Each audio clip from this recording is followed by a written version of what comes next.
Le bruit des verres qui s'entrechoquaient me martelait le crâne, mais je n'arrivais pas à ignorer le tremblement qui parcourait le bras de Sophie à côté de moi. Les projecteurs, trop vifs, éclairaient son frère, Julien Leclerc, un sourire prédateur plaqué sur les lèvres. Il déballait son numéro, ses mots doux, puis le coup de grâce. Les récentes actions de ma sœur ont suscité quelques inquiétudes. Le projecteur pivota et me cloua sur place. Je sentais le poids de tous ces regards. Des centaines de pères d'yeux, lourds de jugement, me transpercer. C'était ça, la visibilité, le cauchemar. C'était 1000 fois pire que d'être ignoré. Comment en étais-je arrivé là, putain? Moi, Nathan Dubois, l'homme invisible, le nettoyeur de bureau à Montparnasse, le gars qui empilait les cartons pour Amazon la nuit. Et maintenant, ici dans ce costume à plusieurs milliers d'euros que je n'aurais jamais pu me payer, devant cette foule qui me déshabillait du regard. Mon corps était rigide, mes mains tremblaient légèrement. Mon cerveau hurlait de fuir, de me fondre dans le décor, une compétence que j'avais perfectionnée pendant 7 longues années. Sophie m'a serré le bras. Nathan, non. Trop tard, j'étais déjà en mouvement. Les conversations s'étaient éteintes, remplacées par des murmures, des flashs d'appareils photo. Chaque pas m'arrachait un peu de ma peau. Je ne courais pas, ma fierté m'en empêchait, mais je sentais l'adrénaline m'envahir. Les yeux me brûlaient, me jugeaient. J'avais l'impression d'être une bête traquée sous les feux des projecteurs. Le costume me pesait. Le tissu élégant étouffait ma respiration. J'entendais la voix de Sophie derrière moi. « Nathan, attends. » Mais je ne pouvais pas. Je devais disparaître, redevenir l'ombre que j'étais devenu, l'homme qu'il ne verrait jamais. C'était mon refuge, ma seule défense. J'ai foncé vers la porte de service, à travers la cuisine et dehors dans la nuit parisienne glaciale. Le claquement de la porte derrière moi a scellé mon retour à l'invisibilité. Et bizarrement, sur le moment, c'était ce que je voulais le plus au monde. Mais comment cette histoire avait-elle commencé? Tout ça semblait si lointain maintenant, une autre vie. En fait, ça avait commencé il y a quelques semaines seulement, des semaines qui m'avaient paru être une éternité. C'était à bord d'un avion, un vol entre Paris et Marseille. J'étais assis dans la classe économique, serré, fatigué, ma fille Lily agrippée à son ours en peluche borgne, Monsieur Patch. On venait de se farcir un motel miteux la nuit d'avant. 39 € la nuit, cheveux longs et celles de Lily collés au visage. Je n'avais qu'une seule chose en tête, arriver à temps. Hélène, ma mère, était en train de mourir. 3000 kilomètres nous séparaient d'elle, à l'hôpital de la Conception à Marseille, et il me restait à peine 4 heures. Puis le chaos a éclaté. Le cri de l'hôtesse, strident, a déchiré le silence relatif de la cabine. Avant même que mon cerveau ne comprenne ce qui se passait, j'étais déjà debout, à me frayer un chemin. 7 ans à bosser la nuit, à porter des cartons, à nettoyer des bureaux. Rien de tout ça n'avait effacé les réflexes que mes 8 années passées en soins intensifs avaient gravés en moi. C'était comme si mon corps se souvenait avant même que je ne réfléchisse. J'ai poussé le rideau de la première classe. Une femme était affalée sur 2 sièges, son visage enflait à vue d'œil, ses lèvres viraient au bleu. Ses mains se débattaient, agrippant sa gorge. C'était Sophie Leclerc, la PDG d'Ashford Medical Technologies, la femme dont la photo ornait les pages des magazines économiques, le genre de personne qui était toujours au-dessus. Et là, elle était en train de mourir sous mes yeux. « Elle ne respire plus !» a crié quelqu'un. « Appelez les urgences !» Un autre a répondu, exaspéré. « On est à 10 000 mètres. Abrutis! Qu'est-ce qu'ils vont faire? » Je me suis jeté à ses côtés. Mes mains ont trouvé son pouls, faible, filant, presque imperceptible. Ses voies respiratoires se resserraient. Anaphylaxie classique, sévère, fulgurante. « Madame, je suis infirmier. Restez avec moi. » Ses yeux ont trouvé les miens, pleins d'une terreur pure, primitive. Cette femme qui portait une montre valant plus que mon salaire annuel, qui n'avait probablement jamais connu l'impuissance de sa vie, était en train de mourir, et elle le savait. C'était une image qui ne me quitterait plus. Choc anaphylactique, ai-je hurlé. J'ai besoin du kit d'urgence maintenant. Quelqu'un a un EpiPen? L'hôtesse est partie en courant. Les passagers tendaient le cou. Leur téléphone s'élevait comme un champ de fleurs électroniques. Un type au 3C avait son iPhone en position parfaite, parfaite, déjà en train de préparer la légende pour son poste. C'est le monde dans lequel on vivait.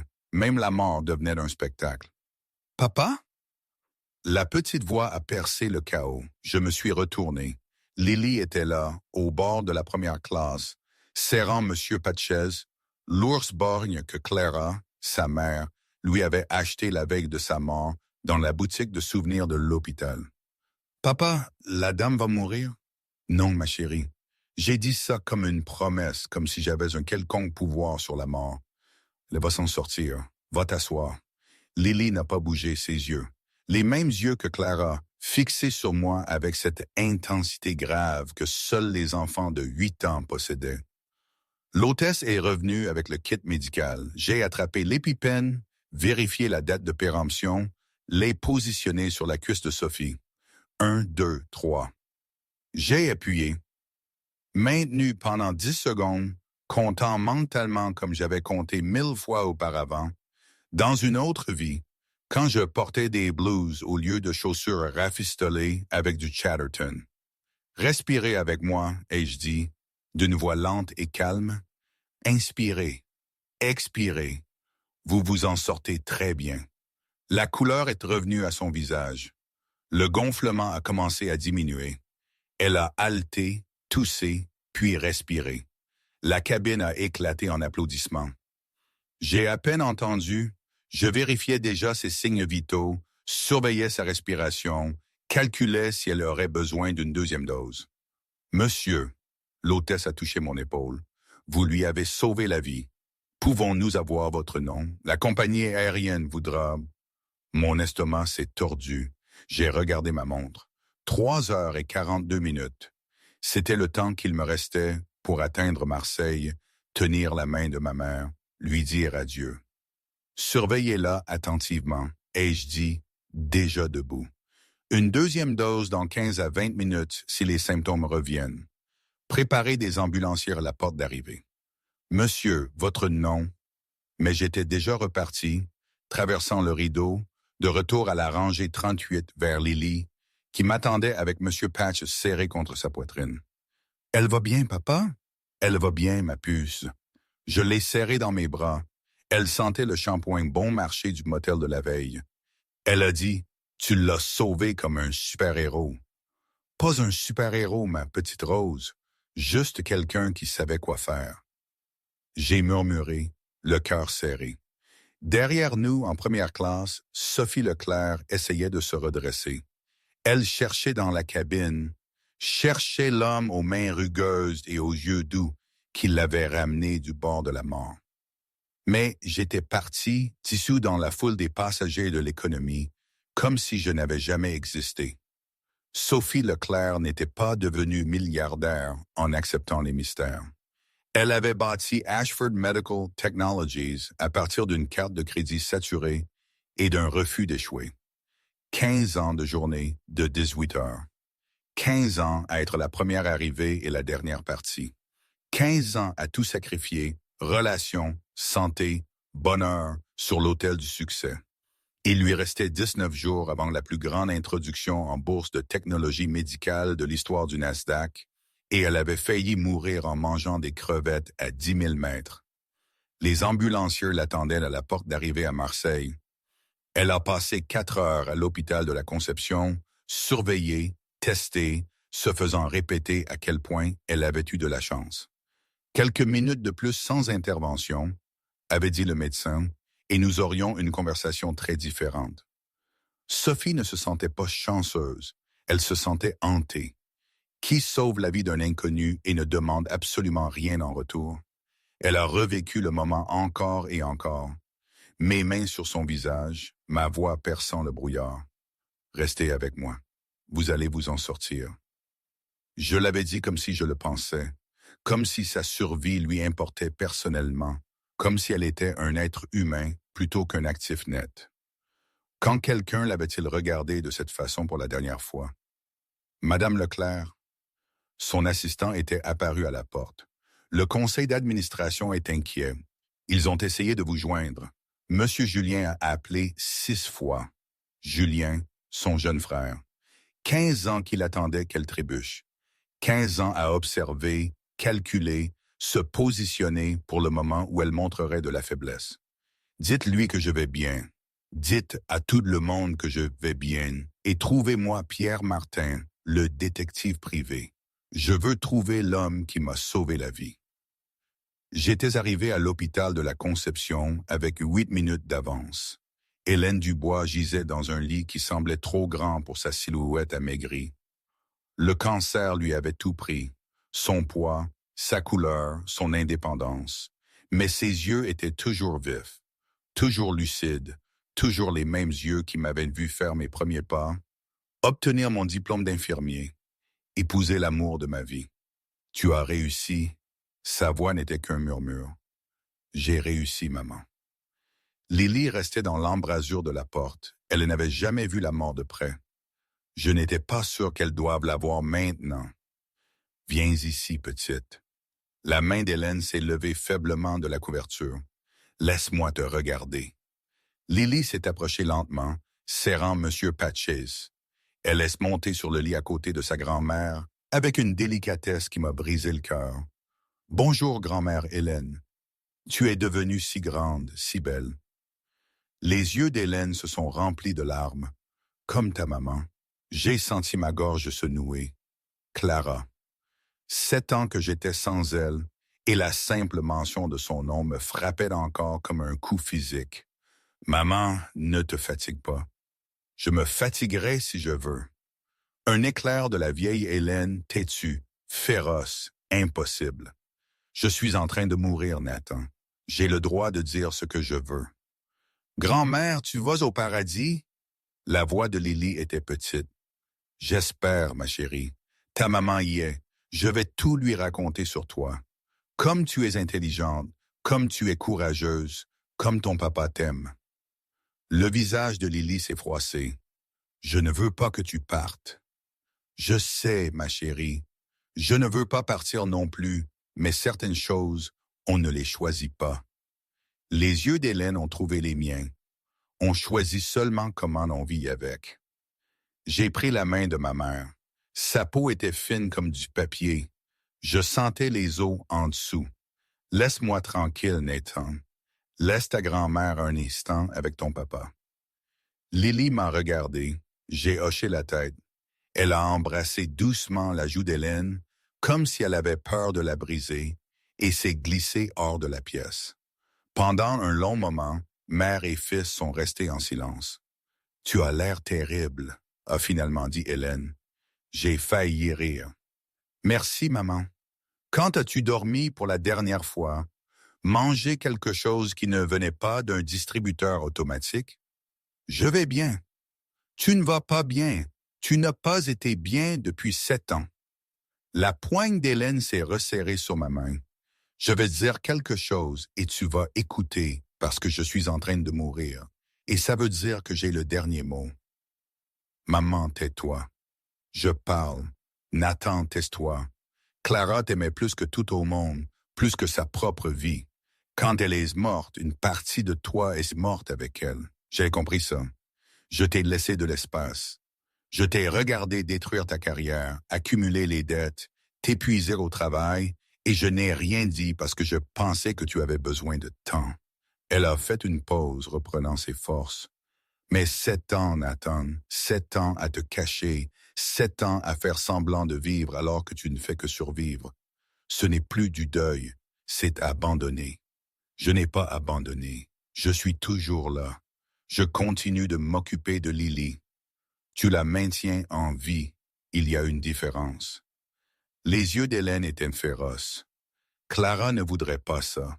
Elle ne voudrait pas que tu travailles 3 boulots et que tu galères. Elle ne voudrait pas que Lily grandisse en pensant que c'est ça la vie. J'ai senti des larmes me brûler les yeux. Je n'avais pas pleuré depuis 7 ans, pas depuis les funérailles. Qu'est-ce que je suis censé faire? Maman, j'ai 187 € sur mon compte en banque. Je vais être expulsé dans 6 jours. Je ne peux même pas me permettre de t'enterrer. Je me fiche d'être enterré. Brûle-moi, disperse-moi, jette-moi dans une benne. Je serai morte. Je ne verrai pas la différence. La voix d'Hélène s'est brisée. Mais promets-moi quelque chose. Promets-moi que tu n'auras pas peur de revivre. Je n'ai pas peur. Tu es terrifié. Tu te caches depuis 7 ans. Clara ne voudrait pas ça. Lily a besoin de toi entier. Pas seulement de survivre, de vivre. Je ne sais plus comment. Alors apprends. Hélène a tendu la main et a touché mon visage. Sa main était froide. Trouve quelque chose. Trouve quelqu'un. Laisse-toi voir. Tu as été invisible trop longtemps, Nathan. Il est temps de revenir au monde. Maman, je promets. Les mots se sont étranglés dans ma gorge. Ma mère était en train de mourir. Ce pourraient être les derniers mots qu'elle me disait. Comment pouvais-je promettre quelque chose que je ne savais pas comment tenir? Mais j'ai plongé mon regard dans ses yeux. Les mêmes yeux qui m'avaient vu faire mes premiers pas, qui avaient cru en moi quand personne d'autre ne le faisait. Et j'ai su que je ne pouvais pas lui refuser. Je promets, maman. Hélène a souri. Sa main est retombée sur la couverture. Bien. Maintenant, dis à Lily de revenir. Je veux tenir ma petite fille une dernière fois. 2 heures plus tard, Hélène Dubois a fermé les yeux pour la dernière fois. Je tenais sa main tandis qu'elle s'éteignait. Lily était assise de l'autre côté du lit, Monsieur Patches serré contre sa poitrine, regardant la poitrine de sa grand-mère se soulever et s'abaisser, puis s'arrêter. « Elle est au paradis maintenant, papa? » « Oui, ma chérie, elle est au paradis maintenant, avec maman. » « Avec maman. » Lily est restée silencieuse un long moment, puis elle a dit, « Grand-mère m'a dit quelque chose tout à l'heure quand tu es allé chercher du café. » « Qu'est-ce qu'elle te dit? » « Elle a dit que tu étais le meilleur fils qu'une mère puisse avoir. Elle a dit que tu avais sauvé la vie de gens pendant longtemps, et puis quelque chose de triste est arrivé, et te has arrêté. Elle a dit, la voix de Lily a vacillé. Elle a dit que je devais t'aider à te souvenir comment être heureux à nouveau. J'ai serré ma fille dans mes bras et j'ai pleuré. 7 ans de chagrin refoulé. 7 ans à tenir bon. 7 ans à être fort pour Lily, pour ma mère, pour tout le monde sauf moi. J'ai pleuré jusqu'à ce qu'il ne reste plus rien. Et quelque part dans cette chambre d'hôpital vide, tenant ma fille tandis que le corps de ma mère devenait froid à côté de nous, Nathan Dubois a pris une décision. Je ne savais plus à quoi ressemblait la vie. Je ne savais pas comment cesser d'être invisible. Je ne savais pas comment honorer une promesse que j'avais faite à une femme mourante. Mais j'allais essayer, pour ma mère, pour Clara, pour Lily, pour moi. Pendant ce temps, à des milliers de kilomètres, Sophie Leclerc était assise dans son bureau au sommet de la tour Montparnasse. La ville s'étalait sous elle comme un royaume qu'elle avait conquis. Son terminal Bloomberg affichait les cours d'avant-marché. Son téléphone vibrait avec des messages de membres du conseil d'administration préoccupés par sa santé. Elle ignorait tout. Le rapport préliminaire de Pierre Martin était ouvert sur son bureau. 47 passagers sur ce vol, 12 hommes voyageant avec des enfants, mais un seul avait disparu immédiatement après l'atterrissage sans parler à personne. Nathan James Dubois, 36 ans, ancien infirmier diplômé, emploi actuel, agent d'entretien de nuit, associé d'entrepôt Amazon, homme à tout faire le week-end, tout ce qu'il pouvait trouver. Sophie a fixé le nom. L'homme qui lui avait sauvé la vie nettoyait le bâtiment où elle travaillait. Il avait probablement vidé sa poubelle, aspiré son sol, été invisible pour elle 100 fois. Son téléphone a vibré à nouveau. Julien. Elle l'a laissé sur messagerie. Quelque chose se déplaçait en elle, quelque chose qu'elle n'arrivait pas encore à nommer. Tout ce qu'elle savait, c'est qu'elle avait failli mourir. Et la seule personne qui s'était levée pour l'aider était quelqu'un que le système avait complètement abandonné, quelqu'un d'invisible, quelqu'un qui n'avait rien demandé. Sophie Leclerc avait passé 42 ans à croire que le succès était la seule chose qui comptait, que la valeur se mesurait en euros, que le pouvoir était l'objectif ultime. Mais à ce moment-là dans l'avion, quand elle ne pouvait plus respirer, quand elle était en train de mourir, quand tout son argent et tout son pouvoir ne signifiaient absolument rien, un homme en chaussures rafistolées l'avait regardé dans les yeux et lui avait dit « Vous allez vous en sortir ». Et elle l'avait cru. Pour la première fois de sa vie, Sophie Leclerc est tout remis en question. Moment, ici, je dois m'interrompre. Cette histoire, cette situation avec Sophie était en fait totalement absurde. Je veux dire, pensez-y, une PDG milliardaire qui découvre que le type qui lui a sauvé la vie est son propre concierge. Dans mon monde d'avant, on aurait dit que c'était un scénario de film mal écrit. C'était tellement improbable. Et pourtant, c'était ma réalité.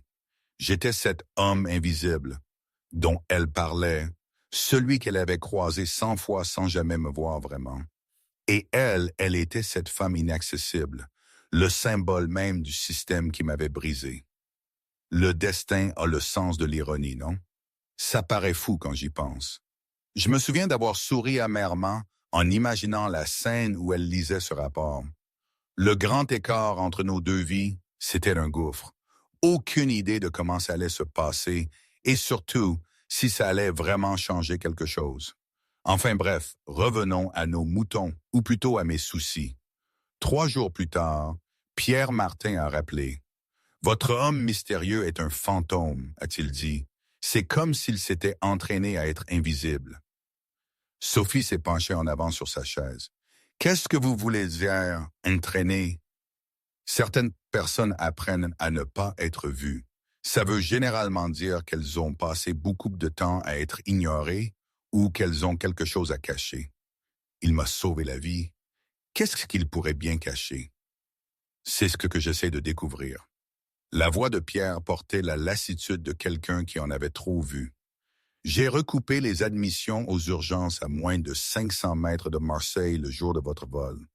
Patiente en phase terminale, Hélène Dubois, 67 ans, est décédée le même jour. Proche parent, Nathan James Dubois, fils. Sophie a senti quelque chose se resserrer dans sa poitrine. Il volait pour voir sa mère mourante. Il est arrivé avec 8 minutes d'avance. Les funérailles ont eu lieu il y a 6 jours. Petite cérémonie, presque personne. Pierre a fait une pause. J'ai le dossier complet. Vous voulez l'entendre? Tout. Nathan James Dubois, 36 ans, ancien infirmier diplômé, toujours actif mais sans emploi dans le domaine de la santé depuis 2016. Licence en sciences infirmières de l'Université Paris-Cité. Évaluation de performance exemplaire. Pendant les 7 années où il a travaillé à l'unité de soins intensifs de l'hôpital Saint-Louis. Pourquoi est-il parti? Sa femme, Clara Dubois, née Laurent, est décédée en décembre 2016. Hémorragie postpartum, complications lors de l'accouchement. Sophie a fermé les yeux. Elle pouvait encore sentir mes mains sur son visage, la certitude dans ma voix. Elle va s'en sortir. Les factures médicales s'élevaient à 92 000 €. L'assurance a couvert environ 60%. Il a déclaré faillite 2 ans plus tard.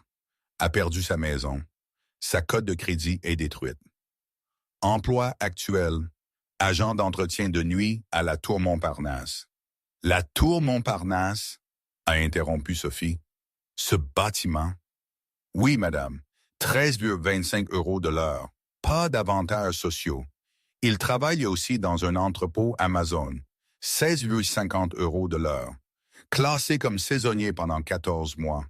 Homme à tout faire le week-end, payé au noir, tout ce qu'il peut trouver. Sa fille a droit aux repas gratuits à l'école. Son compte en banque contient 187 €. Sophie a regardé par sa fenêtre la ville en contrebas. Quelque part là-dedans, Un homme qui lui avait sauvé la vie valant 3 milliards d'euros nettoyait des toilettes pour 13 euros de l'heure. Il y a plus, a dit Pierre. Un avis d'expulsion a été déposé la semaine dernière. Il lui reste 5 jours avant que le huissier n'arrive. Envoyez-moi l'adresse, Monsieur Martin. Je devrais vous prévenir. Envoyez-moi l'adresse. Je me tenais dans le petit appartement vide d'Hélène, entouré des vestiges de la vie de ma mère. Elle avait emménagé ici après la mort de Clara, vendant sa voiture et tout ce qu'elle possédait pour m'aider à survivre à la faillite. Une femme de 67 ans qui avait travaillé en double service dans des brasseries pendant 19 ans, renonçant à sa retraite pour que son fils puisse garder la tête hors de l'eau. Et c'était ce qu'elle avait laissé derrière elle. Un modeste appartement dans une banlieue de Marseille, une boîte de photographie, une boîte à bijoux avec un faux collier de perles valant peut-être 20 euros. « Papa ?» Lily se tenait dans l'embrasure de la porte. Monsieur Patchis glissait sous son bras. « Oui, ma puce? Qu'est-ce qu'on va faire des affaires de grand-mère? » J'ai regardé autour de moi le mobilier démodé, le tapis usé, les taches d'eau au plafond. 7 ans plus tôt, ma mère vivait dans une maison confortable avec un jardin. Elle avait tout abandonné pour moi. Je ne sais pas encore, ma petite Rose. Je peux garder ses lunettes de lecture. Elle avait toujours l'air si intelligente quand elle les portait. J'ai senti ma gorge se serrer. Bien sûr que tu peux. Mon téléphone a vibré. Le cimetière. J'évitais leurs appels depuis 3 jours. Monsieur Dubois, ici Jennifer du crématorium du Sud. J'appelle concernant les arrangements pour votre mère. Nous devons discuter des options de paiement. Je comprends. J'ai juste besoin d'un peu plus de temps. Monsieur, je crains que nous n'ayons déjà prolongé le délai au maximum. Si nous ne recevons pas d'acompte d'ici vendredi, nous devrons remettre les restes au département. Je me suis appuyé contre le mur. Combien coûte l'acompte? 1500 euros. 1500 euros? J'avais 187. L'expulsion était dans 5 jours. Je n'avais rien mangé d'autre que les restes du déjeuner scolaire de Lily depuis 3 jours. Je vais trouver une solution, et je dis, « S'il vous plaît, donnez-moi juste jusqu'à vendredi. » J'ai raccroché et j'ai glissé le long du mur jusqu'à ce que je sois assis par terre, les cimetières. Lily m'a regardé avec ses yeux si profonds. « On a des problèmes, papa? » « Non, ma chérie, tout va bien se passer. » Mais même en disant cela, je me demandais combien de mensonges je pouvais encore raconter avant qu'ils ne signifient plus rien du tout. C'est là que Sophie m'a trouvé, sur le parking du cimetière. J'étais assis dans une vieille Honda Civic, regardant dans le vide. 73 heures sans dormir m'avaient creusé. Mes mains reposaient sur le volant comme si j'avais oublié comment conduire. Elle est sortie de sa Mercedes et s'est dirigée vers moi. Ses talons Louis Vuitton claquaient sur l'asphalte. Son foulard Hermès flottait dans le vent marseillais. Tout chez elle criait l'argent. Tout chez moi criait la survie. J'ai levé les yeux quand elle s'est approchée. Un instant, je ne l'ai pas reconnue. Puis quelque chose a vacillé dans mes yeux. « Vous ne devriez pas être ici. » Et je dis, « Je vous cherchais. » Pourquoi? Sophie s'est arrêtée à côté de ma voiture. De près, elle pouvait voir l'épuisement creusé sur mon visage, la barbe qui montrait que je ne m'étais pas rasé depuis des jours, les yeux qui avaient trop vu et n'attendaient rien de bon. Vous m'avez sauvé la vie. N'importe qui aurait fait de la même chose. Mais ils ne l'ont pas fait. Sa voix est restée stable. 47 personnes m'ont regardé mourir. Un homme a filmé ça pour TikTok. Vous avez été le seul à bouger. Je suis resté silencieux un long moment. Le vent marseillais portait de la poussière rouge sur le parking. J'avais un endroit où aller, ai-je finalement dit. Ma mère était en train de mourir. Je sais, j'ai trouvé l'avis de décès. Sophie a hésité. J'aurais dû venir, je voulais. Non, ma voix s'est durcie. Ne faites pas ça. Faire quoi? Le truc de la sympathie, le truc de la charité, le truc de la personne riche qui essaie de se sentir mieux. J'ai poussé la porte de la voiture et je me suis levé. Je ne veux pas de remerciements, je ne veux pas de récompense. Je ne veux rien. Je veux juste traverser aujourd'hui, demain, c'est tout. Je ne vous offre pas la charité.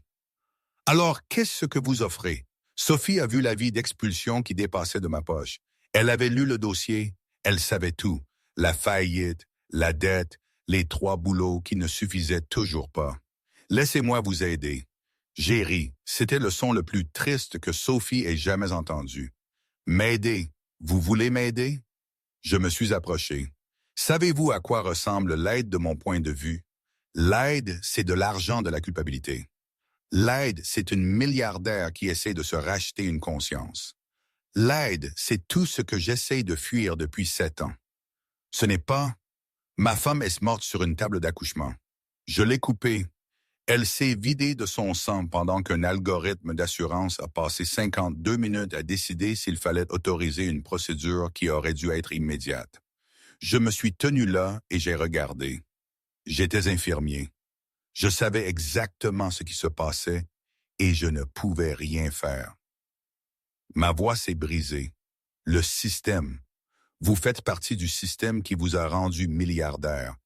Il a tué ma femme. Il a ruiné ma famille. Il a pris ma carrière et ma maison et la retraite de ma mère. Et maintenant, il prend le seul foyer que ma fille ait jamais connu. Sophie n'a rien dit. Il n'y avait rien à dire. Alors ne restez pas là dans vos chaussures à 3 000 € à m'offrir de l'aide. Ai-je continué. Parce que de mon point de vue, vous faites partie du problème. Vous avez raison. Je me suis arrêté. Quoi que j'aie pu m'attendre à ce qu'elle dise, ce n'était pas ça. Vous avez raison sur tout. La voix de Sophie était à peine un murmure. Je dirige une entreprise de technologie médicale. Nous construisons des systèmes de diagnostic, des outils d'imagerie, des choses qui aident les hôpitaux à travailler plus vite. Mais le système qui utilise ces outils, il est cassé. Il est cassé depuis toute ma carrière. Et je n'ai rien fait parce que le réparer ne se reflète pas dans les résultats trimestriels. Elle a tendu le bras et a retiré ses lunettes de soleil. Ses yeux étaient rougis d'épuisement et de quelque chose qui ressemblait presque à de la honte. J'ai failli mourir dans cet avion et la seule personne qui m'a aidé était quelqu'un que le système avait complètement abandonné. Quelqu'un d'invisible pour tout le monde en première classe. Elle a fait une pause. Quelqu'un qui nettoyait mon immeuble tous les soirs et que je n'ai jamais regardé. Je l'ai fixé. Vous saviez que je travaillais là-bas? Je l'ai découvert hier. Vous avez probablement vidé ma poubelle 100 fois, aspiré mon sol, été dans mon bureau quand je travaillais tard. La voix de Sophie s'est brisée et je ne vous ai jamais vu, pas une seule fois. C'est comme ça que ça marche. Les gens comme vous ne voient pas les gens comme moi. Je sais. Et je vous demande de m'aider à changer ça. J'ai secoué la tête. Je ne peux vous aider en rien. Je ne peux même pas m'aider moi-même. Ma fondation gère un programme de réinsertion professionnelle dans la santé, bourse pour les infirmiers qui ont quitté le domaine, aide au logement, soutien à la garde d'enfants, frais de scolarité complet, placement professionnel. Sophie a pris une inspiration. En échange, 3 ans de travail dans des communautés défavorisées. Pourquoi vous me dites ça? Parce que je veux que vous postuliez. J'ai ri à nouveau. Wow. Cette fois, c'était la mère. Une bourse, vous êtes sérieuse? J'ai 187 € sur mon compte en banque. Ma fille a droit au repas gratuit. Je vais être expulsé dans 5 jours. Je ne peux même pas me permettre d'enterrer ma mère. J'ai secoué la tête. Une bourse ne va pas arranger ça. Le programme comprend un logement dans un quartier sûr, une garde après l'école pour votre fille, une assurance maladie pour vous deux. Sophie a croisé mon regard. Une vraie assurance maladie, le genre qui ne prend pas 52 minutes pour autoriser des procédures vitales. Je suis resté immobile. Ce n'est pas de la charité, a continué Sophie. Chaque euro gagné, chaque certification obtenue, chaque patient servi. Vous faites vos preuves ou vous êtes exclu. Pourquoi moi? Pourquoi feriez-vous cela pour quelqu'un que vous ne connaissez même pas? Sophie a repensé au moment dans l'avion, mes mains sur son visage, ma voix perçant le brouillard, la façon dont je l'avais regardée. Pas comme une milliardaire, pas comme un actif net, juste comme une personne qui avait besoin d'aide. Parce que vous m'avez sauvé la vie avec des compétences que vous n'avez pas utilisées depuis 7 ans, a-t-elle dit. Et ça signifie quelque chose. Parce que ma mère s'est tuée au travail pour construire quelque chose qu'elle pensait important. Et j'ai passé toute ma carrière à me demander si ça l'était vraiment. Elle a fait une pause. Parce que j'ai besoin de croire que ce que j'ai construit aide réellement les gens. Et en ce moment, debout ici avec vous, je n'en suis plus si sûr. Je suis resté silencieux un long moment. Mes yeux se sont tournés vers le cimetière où ma mère attendait d'être enterrée. Les derniers mots de ma mère, ai-je finalement dit. Elle m'a fait promettre de ne pas avoir peur. Peur de quoi? De vivre. Je me suis retourné vers Sophie. Elle a dit que je me cachais depuis 7 ans. Elle a dit que Clara ne voudrait pas ça. Elle a dit que Lily avait besoin de moi entier, pas seulement de survivre. Avait-elle raison? Elle avait toujours raison, même quand je ne voulais pas qu'elle le soit. J'ai fouillé dans ma poche et j'ai sorti une petite photographie. Boards usés, couleur passée, une femme en blouse d'hôpital tenant un nouveau-né, souriant à l'appareil avec une joie épuisée. C'est Clara, ai-je dit, 30 minutes avant de mourir. C'est Lily dans ses bras. Première et dernière fois qu'elles ont été ensemble. Sophie a regardé la photographie, le sourire de la femme, le petit visage du bébé, l'amour absolu capturé dans ce moment figé. « Elle est belle », a murmuré Sophie. Elle était tout. Ma voix s'est brisée. Quand elle est morte, j'ai oublié comment vivre. J'ai fait les choses mécaniquement. Me suis occupé de Lily, à y travailler tous les boulots que je pouvais trouver. Mais je n'étais pas vraiment là, j'existais juste. J'ai remis la photographie dans ma poche. Ma mère a vu ça. Elle a passé 7 ans à me regarder disparaître, et avec son dernier souffle, elle m'a fait promettre de revenir. Pouvez-vous tenir cette promesse? J'ai regardé Sophie, cette femme d'un monde que je n'avais jamais touchée, debout sur le parking d'un cimetière à Marseille, m'offrant quelque chose qui semblait impossible. Je ne sais pas, et je dis honnêtement, j'ai été invisible si longtemps, je ne suis pas sûr de me souvenir comment d'être vu. Sophie a tendu sa main. Alors peut-être est-il temps de le découvrir. J'ai fixé sa main, tout en moi hurlait de refuser. La fierté, la peur, 7 ans à apprendre que l'espoir n'était qu'un autre mot pour la déception. Mais la voix de ma mère résonnait dans ma tête. N'aie pas peur de revivre. J'ai pris la main de Sophie. D'accord. Le mot a flotté entre nous. Un commencement, un risque, une promesse d'essayer. D'accord, a répété Sophie. On commence lundi. Attendez, je me suis reculé. Je ne peux pas commencer lundi. Je dois d'abord enterrer ma mère et je n'ai pas. La fondation couvrira les frais funéraires. Je ne peux pas accepter. Ce n'est pas de la charité. Considérez-le comme une avance sur votre première année de service. La voix de Sophie était ferme. Vous allez travailler plus dur que jamais dans votre vie. Vous allez gagner chaque euro, mais vous n'avez pas à le faire pendant que votre mère attend à la morgue. J'ai senti quelque chose se fissurer dans ma poitrine. Quelque chose que je maintenais avec du Chatterton et du déni depuis 7 ans. Pourquoi? Le mot est sorti, Rogue. Pourquoi feriez-vous tout ça pour quelqu'un que vous ne connaissez même pas? Sophie a réfléchi à la question, à l'homme qui lui avait sauvé la vie et n'avait rien demandé, à l'empire qu'elle avait bâti et qui lui semblait soudain vide, à toutes les personnes invisibles qu'elle avait croisées sans les voir. Parce que vous m'avez vu, a-t-elle dit, dans cet avion quand j'étais mourante, tout le monde voyait une milliardaire, un sujet d'actualité, une vidéo TikTok.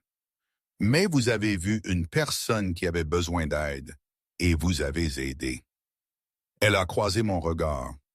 Peut-être que je veux apprendre à faire ça aussi. Hélène Dubois a été enterrée 3 jours plus tard. La cérémonie était petite, juste moi, Lily et quelques amis d'Hélène du quartier. Un prêtre a dit des mots que j'ai à peine entendus. Lily a déposé une fleur sur le cercueil, son petit visage grave. Sophie est restée à l'arrière, discrètement. Elle avait tout payé, le cercueil, la parcelle, la pierre tombale, et m'avait seulement demandé de ne jamais le mentionner. C'était votre mère, m'avait dit Sophie quand j'avais essayé de la remercier. Elle a élevé l'homme qui m'a sauvé la vie. Le moins que je puisse faire, c'est de m'assurer qu'elle soit enterrée dignement. Après le service, je suis resté seul devant la tombe. Lily était partie avec une amie d'Hélène prendre une glace, une petite grâce, quelques minutes d'enfance au milieu du chagrin. J'ai touché la pierre tombale, du marbre fraîchement coupé, le nom de ma mère et ses dates, une simple inscription. Mère et grand-mère bien-aimée. Je vais tenir ma promesse, maman, ai-je murmuré. Je ne sais pas encore comment, mais je vais essayer. Le vent a emporté mes mots. Ce soir-là, Nathan et Lily ont pris un avion pour Paris. Première classe cette fois, Sophie avait insisté et j'étais trop épuisé pour discuter. Lily a pressé son visage contre la fenêtre, regardant les lumières de Marseille disparaître sous nous. « Papa! »« Oui, ma chérie? »« Cette dame, c'est ta copine maintenant? Celle de l'avion? » J'ai réfléchi à la question. Copine n'était pas le bon mot. Ni patronne, ni bienfaitrice, ni la douzaine d'autres étiquettes qui ne collaient pas tout à fait. Je crois bien, ai-je finalement dit, quelque chose comme ça. Elle a l'air gentille, triste mais gentille. Qu'est-ce qui te fait croire qu'elle est triste? Lily s'est détournée de la fenêtre. Ses yeux. Les yeux de Clara m'ont étudié avec cette intensité troublante. Elle te regarde comme si tu étais un puzzle qu'elle essaye de résoudre, et elle se regarde elle-même comme si elle ne savait plus qui elle est. Lily a haussé les épaules. C'est à ça que ressemble la tristesse parfois. Pas de larmes, juste perdue. J'ai regardé ma fille de 8 ans. Quand était-elle devenue si sage? Madame Hernandez dit que tout le monde est un peu perdu, a poursuivi Lily. Elle dit que l'astuce, c'est de trouver des gens qui sont perdus dans la même direction que toi. Alors vous pouvez être perdus ensemble, jusqu'à ce que vous trouviez votre chemin. C'est très intelligent. Madame Hernandez est très intelligente. Lily a bâillé et s'est appuyée contre mon épaule. Papa. Oui, ma chérie. Je pense qu'on va s'en sortir. Je ne sais pas pourquoi. Je le sens, c'est tout. Je l'ai serré contre moi. Monsieur Patches était écrasé entre nous, son œil unique fixant le plafond de la cabine. Je pense aussi, ma petite Rose. Pour la première fois depuis 7 ans, Nathan Dubois y croyait vraiment. L'appartement de la fondation était petit mais propre, 2 chambres, une cuisine avec une cuisinière qui marchait, une salle de bain sans moisissure dans les coins, une rue arborée où les voisins saluaient vraiment. Je me tenais dans l'embrasure de la porte, tandis que Lily explorait, ses pas résonnant sur le parquet. « Papa, j'ai ma propre chambre. » J'ai suivi sa voix. Elle était au milieu d'une petite chambre, vide à part un lit simple et une commode, tournant lentement en cercle, les bras écartés. « Ma propre chambre », a-t-elle répété, comme si elle n'arrivait pas à y croire. Pas un coin, pas un matelas par terre, une vraie chambre avec une porte et tout. Je me suis appuyé contre le cadre de la porte. Pendant les 3 dernières années, Lily avait dormi sur un canapé-lit dans le salon de notre appartement. Avant ça, un matelas par terre dans un studio que nous pouvions à peine nous offrir. « Qu'en penses-tu » ai-je demandé. « Je pense... » Lily a cessé de tourner, ses yeux étaient brillants. « Je pense que maman aimerait bien ici, et grand-mère Hélène aussi. » Ma gorge s'est serrée. Oui, je crois qu'elle ne le fait rien. Je peux mettre mes affaires sur les murs, des papillons et tout. Tu peux mettre tout ce que tu veux. Lily s'est jetée dans mes bras. C'était un câlin féroce, le genre de câlin qui disait tout ce que les mots ne pouvaient exprimer. Merci, papa. Pourquoi? Pour être courageux. Grand-mère a dit que tu devais être courageux, et tu l'es. J'ai tenu ma fille et me suis demandé quand nos rôles s'étaient inversés. Quand était-elle devenue celle qui me donnait de la force?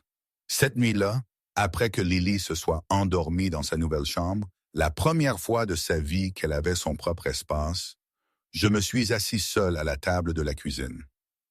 L'appartement était calme, paisible, étranger. J'ai sorti la photographie de Clara, celle que j'avais montrée à Sophie sur le parking. J'essaie, ai-je murmuré. Je ne sais pas si je le fais bien. Je ne sais pas si c'est ce que tu voulais, mais j'essaie. La femme sur la photographie a souri en retour, figée à jamais dans ce moment de joie épuisée. 30 minutes avant que tout ne s'effondre. J'ai touché son visage. Je t'ai aimé, ai-je dit. Je t'aime toujours, je t'aimerai toujours. Mais maman avait raison. Je me suis caché et je ne peux plus me cacher. J'ai posé la photographie sur la table. Je ne te remplace pas, je fais juste de la place pour ce qui vient après. L'appartement était silencieux. Aucune réponse, aucun signe. Mais d'une certaine manière, je me suis senti plus léger, comme si j'avais porté un poids dont je ne savais pas que je le tenais. Et maintenant, enfin, je l'avais posé. Je me suis couché pour la première fois en 7 ans sans rêver de cette salle d'accouchement. Le premier jour en blues, c'était comme enfiler la peau de quelqu'un d'autre. Je me tenais devant le miroir du centre de formation de la Fondation, fixant mon reflet. Le tissu était raide et neuf, rien à voir avec les blouses usées et familières que j'avais portées pendant 8 ans. Le badge épinglé à ma poitrine affichait « Nathan Dubois, programme de réinsertion infirmière ». Mes mains tremblaient. Ça va aller. Je me suis retourné. Le docteur Sylvie Moreau se tenait dans l'embrasure de la porte. La directrice du programme, une femme d'une 60aine d'années, aux cheveux argentés et sans patience pour les excuses. « Comment savez-vous? » « Parce que j'ai vu votre dossier, top 3% à l'examen d'entrée, 8 ans d'expérience en soins intensifs avant de partir. Vos compétences n'ont pas disparu, Monsieur Dubois, elles ont juste hiberné. Ça fait 7 ans, la médecine change. Pas vous. » Elle a croisé les bras. La vraie question est de savoir si vous allez laisser la peur décider pour vous ou si vous allez vous faire confiance. J'ai regardé à nouveau le miroir. L'homme qui me regardait était plus mince que dans mes souvenirs, plus fatigué, plus âgé, mais mes mains étaient instables maintenant. Je vais me faire confiance, et je dis, « Bien, votre première rotation clinique commence dans 1 heure. Soyez pas en retard. » La première semaine a failli me briser. Tout avait changé. La technologie, les protocoles, les médicaments, des drogues dont je n'avais jamais entendu parler, de l'équipement que je n'avais jamais vu, des abréviations qui me donnaient l'impression de lire une langue étrangère. Je veillais jusqu'à 2 heures du matin toutes les nuits, les manuels étalés sur la table de la cuisine, les tasses de café s'accumulant comme des monuments à l'épuisement. Des post-it de 3 couleurs différentes couvraient toutes les surfaces de l'appartement. « Papa, tu dois dormir. » Lily est apparue dans l'embrasure de la porte en pyjama, Monsieur Patch glissé sous son bras. « Je vais le faire, ma chérie. Juste quelques pages de plus. » « C'est ce que tu as dit il y a 2 heures. » J'ai regardé ma fille, 8 ans et déjà à me materner. « Viens ici. » Je me suis reculé de la table et j'ai ouvert mes bras. Lily est montée sur mes genoux, prenant soin de ne pas déranger les papiers. « Tu as peur? » a-t-elle demandé. « Un peu. Beaucoup de choses ont changé depuis que j'étais infirmier. Mais tu es intelligent. Madame Hernandez dit que les gens intelligents peuvent apprendre n'importe quoi s'ils essayent assez fort. » Madame Hernandez a raison. J'ai embrassé le haut de sa tête. Mais parfois, essayer fort te fatigue vraiment. « À l'ordre !» La voix de Lily était ferme. « Les livres seront toujours là demain. Mais si tu es trop fatigué, tu oublieras tout de toute façon. » C'est ce qui est arrivé à Tommy Patterson quand il est resté éveillé toute la nuit à étudier pour le concours d'orthographe. Il a oublié comment épeler banane, et c'est un mot facile. J'ai ri malgré moi. Tu es plutôt intelligente toi-même, tu le sais. Je sais. Lily a bâillé. Maintenant, va te coucher. C'est un ordre. Oui, madame. Sophie est apparue 3 semaines après le début du programme. J'étais à la cafétéria de la Fondation à 3h17 du matin. Manuel de pharmacologie ouvert, la tête entre les mains.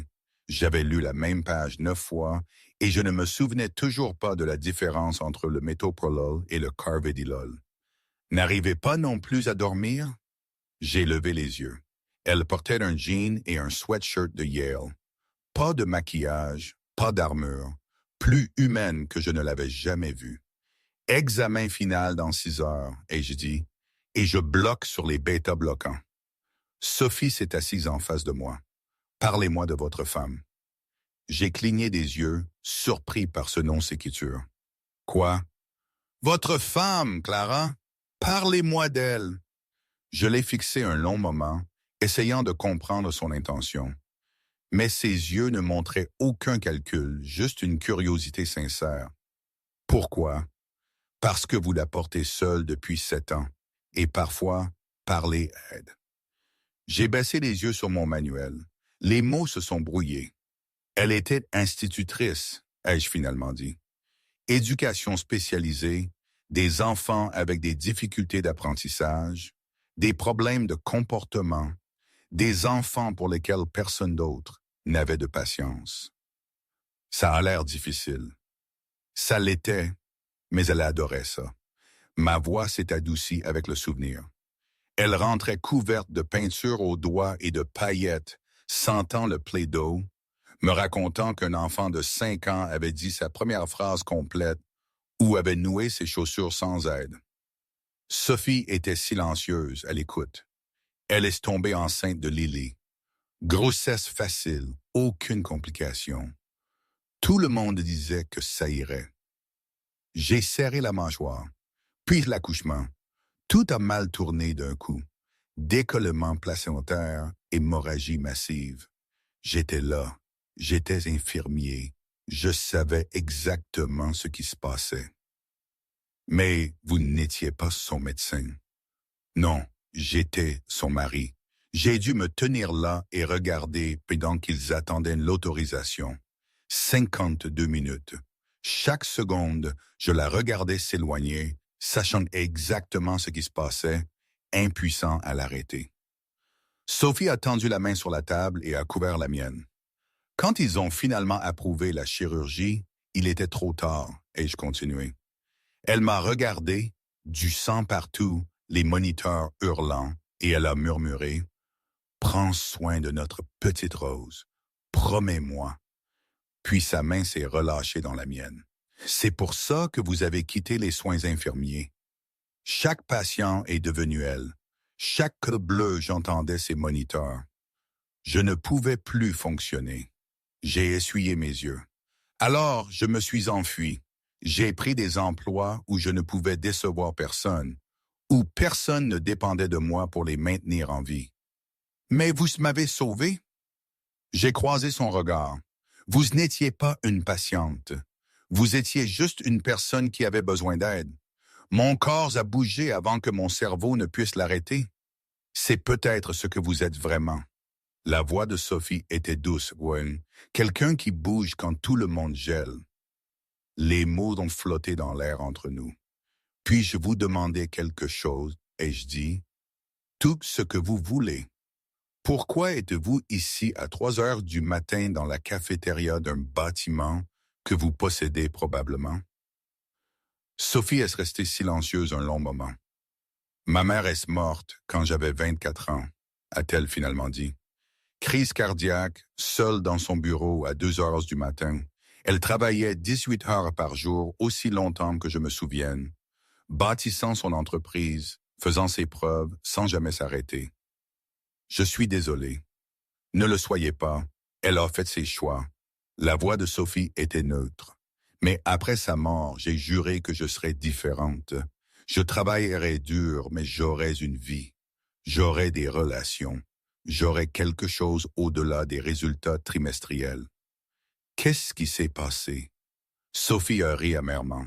Je suis devenu exactement comme elle. 18 heures par jour, pas de relations, pas de vie en dehors de l'entreprise. Je me disais que c'était temporaire, juste jusqu'à l'introduction en bourse, juste jusqu'au prochain jalon, juste jusqu'à ce que je prouve que je méritais d'être ici. Elle m'a regardé avec des yeux qui contenaient des décennies de solitude. J'ai 42 ans. J'ai 3 milliards d'euros et personne ne le remarquerait si je mourais. Quand j'étouffais dans cet avion, savez-vous à quoi je pensais? Quoi? Que j'allais mourir entouré d'étrangers? Que personne n'allait me manquer? Pas vraiment. Que toutes ces années de sacrifice ne signifiaient absolument rien. J'ai serré sa main. Quelqu'un vous aurait manqué. Qui? Mon assistante? Les membres de mon conseil d'administration? Sophie a secoué la tête. La seule personne qui m'a réellement sauvé était quelqu'un que je n'avais même jamais vu. Quelqu'un que j'avais croisé 100 fois sans le remarquer. Nathan, savez-vous ce que ça fait? De réaliser que vous avez passé toute votre vie à ne pas voir les gens qui comptent réellement. De réaliser que vous êtes devenu quelqu'un qui voit un actif net au lieu d'être humain. Je suis resté silencieux un instant, puis j'ai dit, ma mère disait que ce n'est jamais trop tard pour changer, que chaque jour est une chance d'être quelqu'un de différent. C'est ce que vous faites, être quelqu'un de différent? J'essaie. J'ai regardé nos mains jointes. Je ne sais pas si je réussis, mais j'essaie. Sophie a étudié mon visage avec une intensité qui a fait battre mon cœur. Apprenez-moi, a-t-elle dit. Vous apprendre quoi? À voir les gens, à être présente, à... Elle cherchait ses mots, à être humaine à nouveau. J'ai souri malgré moi. Je ne suis pas sûr d'être qualifié. Je me suis caché pendant 7 ans, vous vous souvenez? Alors, on peut le découvrir ensemble. Les mots sonnaient comme une promesse, comme le début de quelque chose qu'aucun de nous ne pouvait nommer. Ensemble, ai-je répété. Oui, j'aimerais ça. L'examen le lendemain matin a été brutal. 3 heures de questions couvrant tout, de la pharmacologie cardiaque au protocole d'urgence, en passant par la prise de décision éthique. Ma main s'est crampée en écrivant. Mon cerveau avait l'impression d'être passé au mixeur. Mais quand je suis sorti du centre d'examen, j'ai ressenti quelque chose que je n'avais pas ressenti depuis 7 ans. De la confiance. Les résultats sont arrivés 3 jours plus tard. 4,7 centile, le 3e score le plus élevé de l'histoire du programme. Sophie a appelé pour me féliciter. Je vous l'avais dit, a-t-elle dit, vos compétences n'ont pas disparu, elles ont juste hiberné. C'est ce qu'a dit le docteur Morrow, c'est une femme intelligente. Sophie a fait une pause. Nathan, je veux vous demander quelque chose. D'accord. La semaine prochaine, c'est le gala de la Fondation. 500 invités, grands donateurs, membres du conseil d'administration, presse. J'aimerais que vous veniez. J'ai senti mon estomac se tordre. Je ne pense pas que ce soit une bonne idée. Pourquoi pas? Parce que je suis un boursier, un ancien concierge. Je n'ai pas ma place à un gala avec des milliardaires et des politiciens. Vous avez votre place partout où vous choisissez d'être. La voix de Sophie était ferme. De plus, j'ai besoin de vous là-bas. Pourquoi? Parce que tout le monde à ce gala va me poser des questions sur l'introduction en bourse, sur les résultats trimestriels, sur les prévisions boursières, et après 3 heures de ça, j'aurai besoin de quelqu'un pour me rappeler pourquoi tout cela compte. Je suis resté silencieux un long moment. Je n'ai pas de costume. J'en enverrai un demain. C'est ma gâterie. Sophie, je ne peux pas vous laisser. Considérez-le comme un investissement dans le succès de la Fondation. J'ai pu entendre le sourire dans sa voix. L'homme qui m'a sauvé la vie devrait au moins avoir l'air présentable en le faisant. C'est donc là que j'en étais, au début de cette histoire, au gala où Julien Leclerc a lancé son attaque. L'appartement était sombre quand je suis rentré. Madame Durand, la voisine qui gardait Lily pendant mes nuits de travail, l'avait déjà couchée. Je me suis tenu dans l'embrasure de la porte de la chambre de ma fille, la regardant dormir. Monsieur Patches était blotti sous son bras, son œil unique reflétant la lumière du réverbère extérieur. 7 ans à me cacher. 7 ans à apprendre que l'espoir n'était qu'un autre mot pour la déception. La voix de ma mère résonnait dans ma tête. N'aie pas peur de revivre. Mais vivre, ça faisait mal. Vivre, Ça voulait dire s'ouvrir au genre de douleur que j'avais juré de ne plus jamais ressentir. Je me suis assis sur le canapé dans le noir, la bague de Clara, lourde sur la chaîne autour de mon cou. Je l'avais portée avec moi pendant 7 ans. Chaque décision, chaque choix, chaque moment filtré à travers la question de ce qu'elle aurait voulu. Qu'aurait voulu Clara maintenant? Mon téléphone a vibré. Sophie, je l'ai laissé sur messagerie. Ça a vibré encore et encore et encore. Finalement, un SMS. S'il vous plaît, laissez-moi expliquer. J'ai éteint le téléphone. Papa? Lily se tenait dans le couloir, Monsieur Patches serré contre sa poitrine. Salut, ma puce. Qu'est-ce que tu fais debout? Je t'ai entendu rentrer. Tu marchais fort. Elle a traversé la pièce et est montée sur le canapé à côté de moi.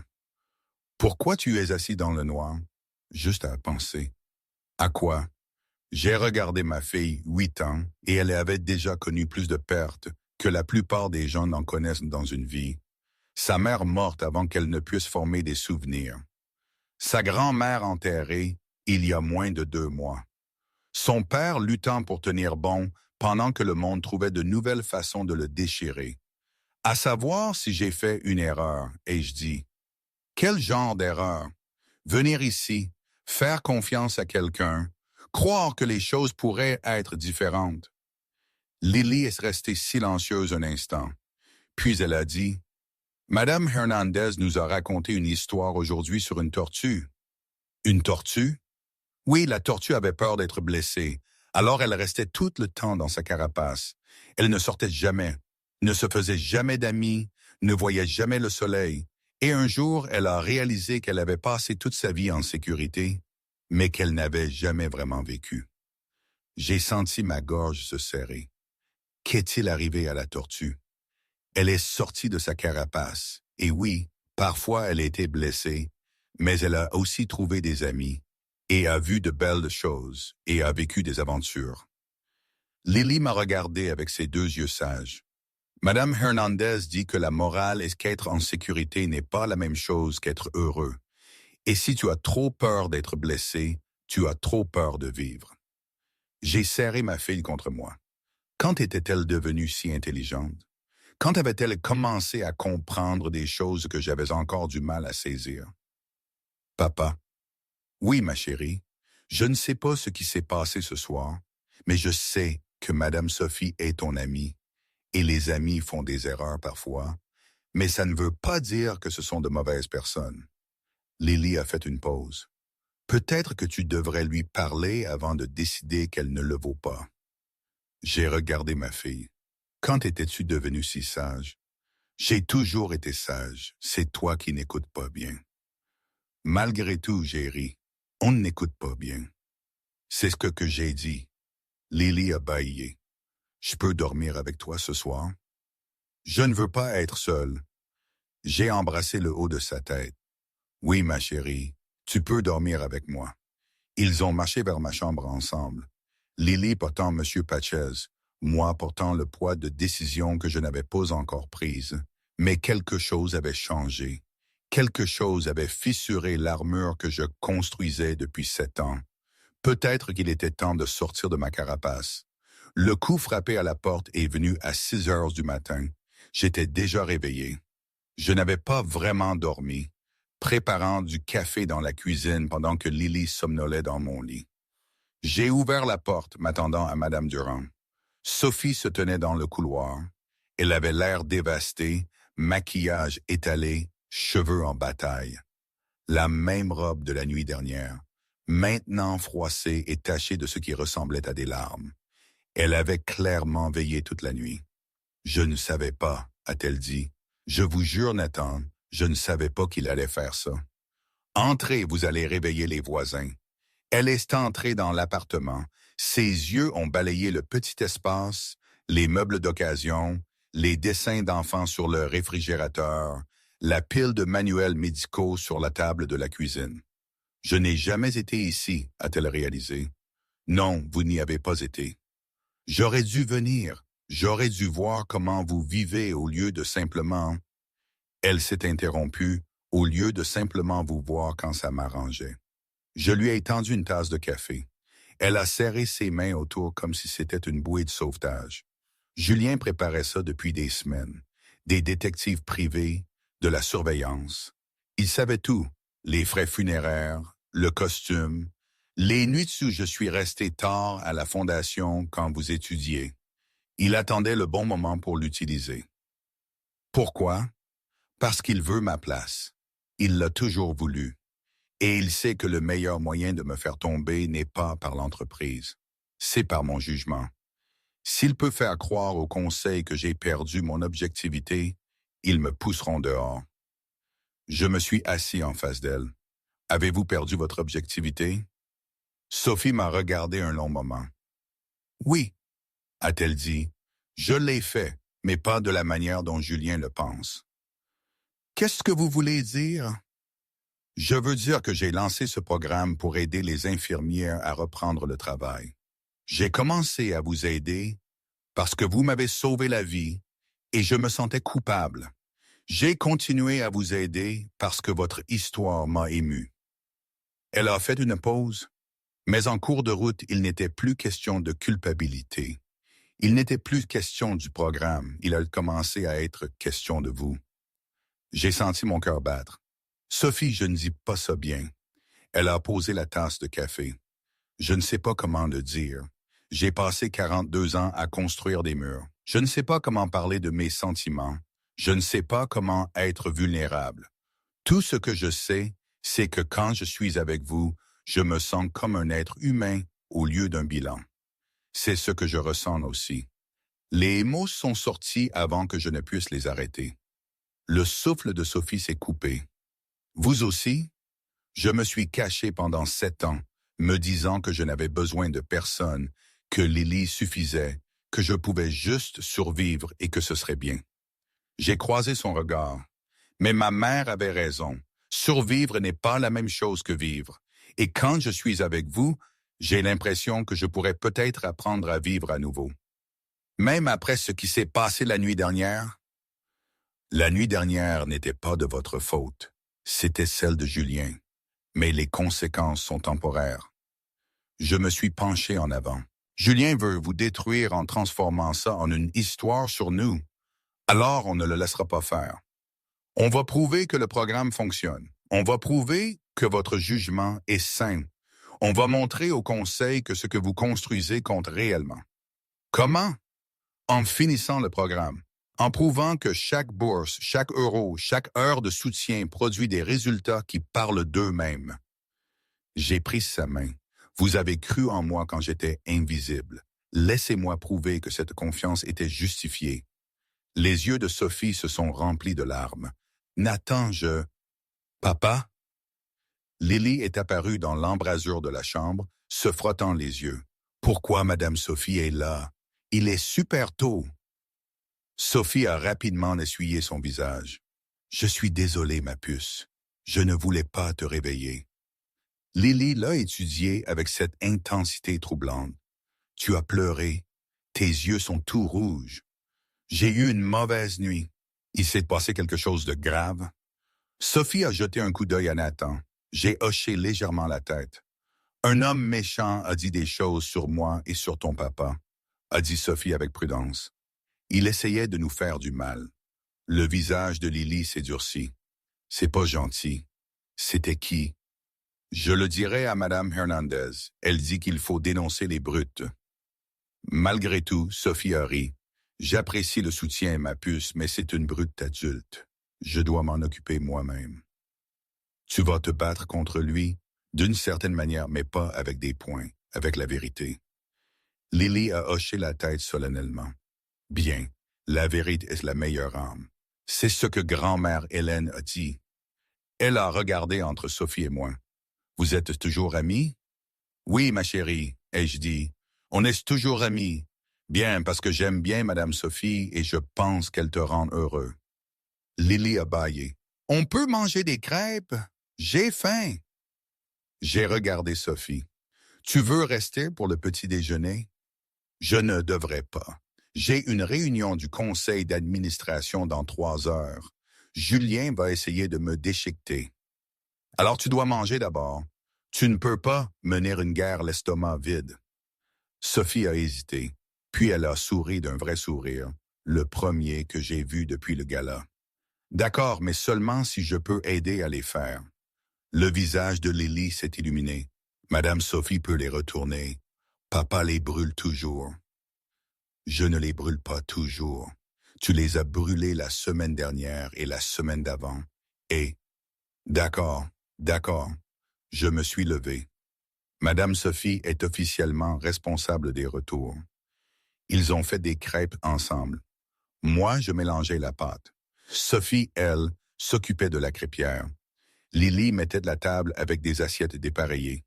C'était chaotique et désordonné et complètement ordinaire. C'était le plus heureux que je me sois senti depuis 7 ans. La réunion du conseil d'administration a été un bain de sang. Sophie est entrée dans la salle de conférence, sachant que Julien avait passé toute la nuit à préparer son attaque. Elle avait vu son visage au gala. Le triomphe à peine dissimulé, la certitude qu'il avait enfin trouvé sa faiblesse. Il avait raison sur un point. J'étais sa faiblesse. Mais les faiblesses pouvaient aussi être des forces. Tout dépendait de la façon dont on les utilisait. Avant de commencer, a dit Julien, se positionnant en bout de table, je propose que nous procédions à un examen complet des dépenses de la Fondation, avec une attention particulière au programme de réinsertion infirmière et à ses bénéficiaires spéciaux. Appuyez, a dit Henri Dubois, un membre du conseil d'administration qui était dans la poche de Julien depuis des années. Je m'y oppose, a dit le docteur Sylvie Moreau. C'est clairement une vendetta personnelle déguisée en responsabilité fiduciaire. Ce n'est pas personnel. Le sourire de Julien n'atteignait pas ses yeux. Il s'agit de protéger la confiance des donateurs lorsque la PDG d'une grande entreprise est vue en train de dépenser les ressources de la Fondation pour un intérêt romantique. Nathan Dubois n'est pas mon intérêt romantique. Sophie l'a coupé. C'est un participant à un programme que j'ai fondé et j'ai des documents pour prouver que chaque euro dépensé pour son dossier a été approuvé selon les processus standards de la Fondation. Elle a ouvert son ordinateur portable et a projeté des fichiers sur l'écran de la salle de conférence. Nathan Dubois est entré dans le programme par les canaux de candidature normaux. Ses scores à l'examen d'entrée étaient au 86e centile. Ses évaluations cliniques ont été uniformément excellentes. Il a sauvé la vie de 4 patients pendant ses rotations, documenté et vérifié au dossier. Elle a cliqué sur la diapositive suivante. L'aide au logement qu'il a reçue est identique à celle que reçoit chaque participant au programme. Le soutien à la garde d'enfants est standard. La seule dépense hors des paramètres normaux était les frais funéraires pour sa mère, que j'ai payés personnellement de ma propre poche et non avec les fonds de la Fondation. Les membres du conseil se sont agités inconfortablement. Le sourire de Julien a vacillé. Quant aux photographies que Julien a montrées hier soir, a poursuivi Sophie, oui, j'ai passé du temps avec Nathan en dehors des exigences du programme. Oui, j'ai visité son appartement. Oui, je me soucie de lui personnellement. Elle a regardé directement son frère. Mais se soucier d'un boursier n'est pas un crime. Ce n'est même pas inapproprié. C'est ce que tout philanthrope devrait faire. Connaître réellement les gens qu'il essaie d'aider. L'image, a commencé Julien. L'image est ce que vous en faites. La voix de Sophie s'est durcie. Vous avez engagé un détective privé pour me suivre. Vous avez sorti des photographies de leur contexte. Vous avez orchestré une humiliation publique destinée à détruire ma crédibilité et à faire avancer votre propre position. Elle a sorti un épais dossier et l'a glissé sur la table. Qu'est-ce que c'est? A demandé Julien, la voix tendue. 3 ans d'audit médico-légal, des sociétés écrans aux îles Caïmans, des virements bancaires vers des comptes enregistrés à votre seul nom, 4,7 millions d'euros détournés de la corporation et de la Fondation depuis 2021. La couleur a quitté le visage de Julien. La SSI enquête depuis 18 mois, a poursuivi Sophie. J'ai coopéré discrètement, monté le dossier, attendant de voir jusqu'où vous iriez. Elle s'est levée. Vous vouliez me détruire en armant ma compassion. Vous avez transformé la pauvreté d'un homme bien en scandale. Vous avez utilisé sa douleur pour faire avancer votre ambition. Sa voix tremblait d'une fureur contenue. Et vous avez fait cela en volant des millions à l'entreprise que notre mère a construite. Sophie, je peux expliquer. Gardez-le pour le FBI. Les portes de la salle de conférence se sont ouvertes. 2 agents en costume sombre sont entrés. Julien Leclerc, a dit l'un d'eux, vous êtes en état d'arrestation pour fraude boursière et détournement de fonds. Vous avez le droit de garder le silence. Ils l'ont emmené, menotté. La salle est restée silencieuse un long moment. Bien, a dit le docteur Moreau finalement, je propose de reporter toute discussion sur les relations personnelles de la PDG et de nous recentrer sur les activités réelles de cette fondation. Le vote a été unanime. Sophie m'a trouvé dans le hall de la fondation 2 heures plus tard. J'étais assis sur un banc près de l'entrée, portant toujours les vêtements du petit déjeuner.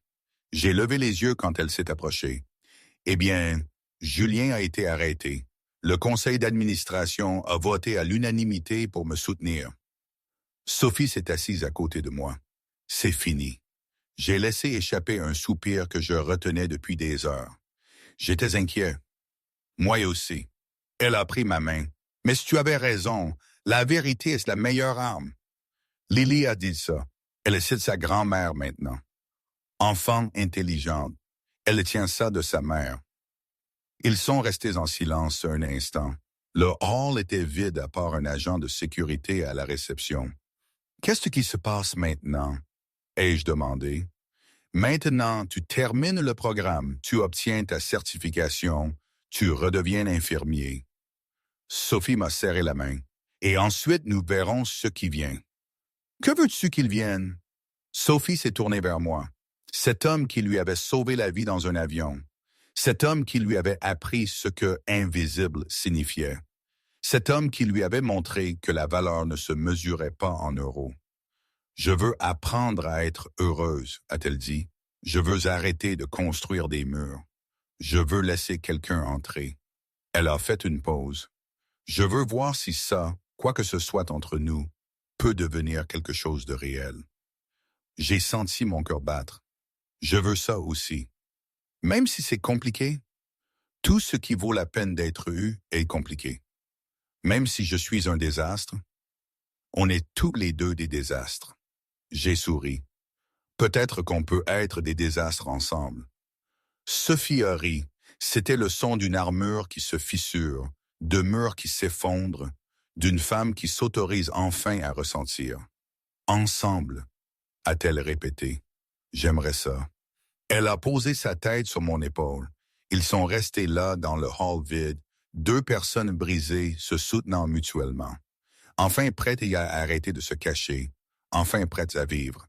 Cette nuit-là, je me suis assis seul dans mon appartement, la bague de Clara dans ma paume. 7 ans que je la portais contre ma poitrine. 7 ans à la porter avec moi partout. Un poids qui était à la fois réconfort et chaîne. Je l'ai tenue à la lumière. L'or était usé par des années de manipulation. L'inscription à l'intérieur était à peine visible. Pour toujours, c'est Clara, ai-je murmuré. Je crois que je suis prêt. L'appartement était silencieux. Aucune réponse. Aucun signe. Je ne te remplace pas. Je t'aimerai toujours. Tu m'as donné Lily. Tu m'as donné tout ce qui était bon dans ma vie pendant si longtemps.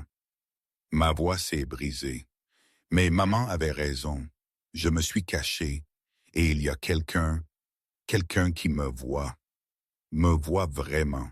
Pas le concierge, pas le mari raté qui n'a pas pu te sauver. Juste moi. J'ai placé la bague dans une petite boîte en bois sur ma commode. Tu m'as dit de ne pas te laisser être la fin de mon histoire. Je ne comprenais pas alors. J'ai fermé doucement la boîte. Je comprends maintenant. Lily est apparue dans l'embrasure de la porte. C'est quoi ça, papa? Je me suis retourné. La bague de maman. Je la portais depuis longtemps, mais je pense qu'il est temps de la mettre en sécurité. Tu es triste? Un peu, mais surtout, j'ai cherché le bon mot. Surtout, je me sens libre. Lily a traversé la pièce et est montée sur mes genoux. Madame Hernandez dit que parfois il faut laisser partir les vieilles choses pour faire de la place aux nouvelles. Comme quand j'ai dû donner mes jouets de bébé pour avoir de la place pour des jouets de grande fille. Madame Hernandez est très sage. Je sais, c'est pour ça que je l'écoute. Lily a fait une pause. Papa, oh rien. Pas, Madame Sophie va être ta petite amie maintenant. J'ai senti la chaleur monter à mon visage. Peut-être, ça t'irait? Lily a réfléchi. Elle fait de bonnes crêpes et elle te fait sourire et elle ne me traite pas comme un bébé. Elle a hoché la tête. Oui, je pense que ça irait. Tu es sûr, papa? La voix de Lily était sérieuse. Maman est au paradis. Grand-mère Hélène aussi. Elles veulent que tu sois heureux. Elles me l'ont dit. Elles te l'ont dit? Dans mes rêves, maman a dit, prends soin de papa, petite Rose. Assure-toi qu'il n'oublie pas comment rire. Et grand-mère Hélène a dit, ne le laisse plus se cacher. Ma gorge s'est serrée. Tu as rêvé ça toutes les nuits depuis la mort de grand-mère? Elle vient et me raconte des histoires sur quand tu étais petit, et maman vient et me chante des chansons. Lily a souri. Elles ne sont pas vraiment parties, papa. Elles sont juste quelque part que nous ne pouvons pas voir. J'ai serré ma fille contre moi. Ma fille, qui avait tant perdu, qui avait toutes les raisons d'être brisée, qui était devenue au lieu de cela la personne la plus forte que je connaisse. Je t'aime, ma petite Rose. Je t'aime aussi, papa. Elle a bâillé. On peut t'appeler Madame Sophie demain? Je veux lui demander quelque chose. Lui demander quoi? Si elle sait faire des tresses, Madame Durand essaye, mais elle les fait toujours toutes bosselées. J'ai ri. C'était un vrai rire. Le genre qui venait de quelque part de profond et de sincère. Oui, ma chérie, on peut l'appeler demain. Bien. Lily s'est blottie contre ma poitrine. Je pense qu'on va s'en sortir, papa. Je ne sais pas pourquoi, je le sens, c'est tout. Je tenais ma fille dans l'appartement silencieux, la boîte en bois sur ma commode captant la lumière du réverbère extérieur. La bague de Clara enfin au repos, mon cœur enfin ouvert, mon avenir enfin commençant. 15 mois après ce vol, je me tenais dans ma nouvelle blouse. Le badge d'identification épinglé à ma poitrine affichait Nathan Dubois, infirmier diplômé, service des urgences. Le tissu était usé maintenant, confortable, habité. Rien à voir avec les blouses neuves et rigides de mon premier jour de retour. Ces blouses avaient vu des patients, avaient été éclaboussées de sang, de sueur et de larmes, avaient traversé le creuset de la médecine d'urgence et en étaient sortis de l'autre côté. Moi aussi, j'en étais sorti de l'autre côté. Prêt pour ça, Sophie est apparue à côté de moi, un café à la main. Elle portait un jean et une simple blouse. Pas de robe Valentino, pas de foulards Hermès, juste elle-même. Premier jour officiel en tant qu'infirmier certifié depuis 7 ans, et je dis, je suis terrifié. Bien, ça veut dire que tu te soucies. J'ai souri. C'est ce que le Tomorrow a dit le premier jour du programme. C'est une femme intelligente. Sophie m'a tendu le café. J'ai quelque chose pour toi. Elle a sorti une petite boîte de son sac à main. À l'intérieur se trouvait un stéthoscope, pas le modèle d'entraînement bon marché que j'utilisais, mais un vrai, de qualité professionnelle. Gravé sur le pavillon se trouvaient 3 mots. Voir l'invisible. Ma gorge s'est serrée. J'ai réfléchi à ce que je pouvais t'offrir, a dit Sophie. Quelque chose pour célébrer ce moment, et je n'arrêtais pas de revenir à ce que tu m'as appris. Ce que je t'ai appris. Que la valeur ne se mesure pas en richesse nette, que les gens que nous croisons tous les jours, les concierges, les ouvriers d'entrepôt, les parents célibataires qui travaillent en 3 boulots, ils ne sont pas invisibles. Ils sont juste non vus. Elle a touché mon visage. Tu m'as appris à les voir. Je voulais que tu aies quelque chose pour te le rappeler. Je l'ai serré dans mes bras.